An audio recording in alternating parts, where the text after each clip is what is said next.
How to import a car from Japan. Your comprehensive guide. Importing a car from Japan can be an exciting prospect for car enthusiasts and collectors.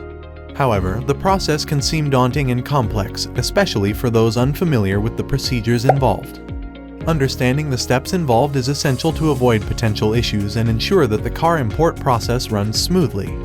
The car must comply with the Environmental Protection Agency's emission standards, which dictate the maximum amount of pollutants a motor vehicle can emit. The Environmental Protection Agency requires a certified copy of the export certificates from the country of origin, along with other documents covering the vehicle's emission and safety standards. But with a clear understanding of the regulations and requirements, it can be done successfully. It is essential to work with a reputable transport company and ensure that the car complies with all necessary regulations, including Environmental Protection Agency and safety standards. Call us today at 888-231-0113 to learn more.